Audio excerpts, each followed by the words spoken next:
Сәлем достар, сіздермен EasyKZ. Бүгін сіздермен Kegok өткізгелі отырған SPO-ға табыс қосымшасы арқылы қалай өтінім беруге болатынын көрсететін боламын. Kegok акциясын сатып аламын десеңіздер, осы видеоны соңына дейін көріп, сатып алуға өтінім беріп үлгеріңіздер.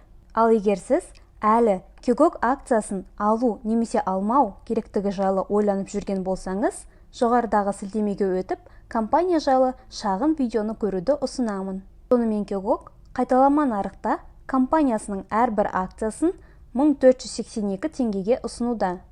Акцияны сатып алуға өтінім беру 16 қарашадан бастап 2 қараша күнгі кешкі сағат 18:00-ге дейін жалғасатын болады.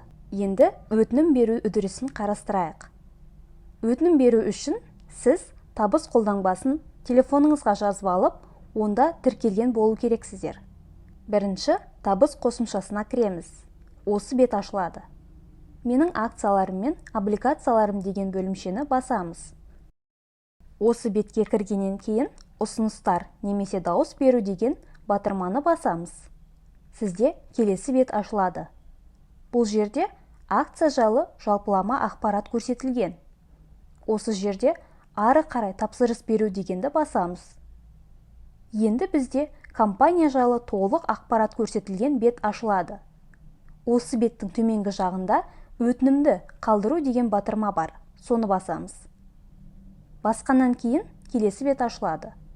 Осы жерде қанша акция сатып алғыңыз келеді, соны көрсетесіз. Ал оның төменгі жағында автоматты түрде сатып алу үшін қанша теңге қажет болатындығы есептеліп шыға келеді. Санын көрсетіп болып, өтінімді жіберу батырмасын басамыз.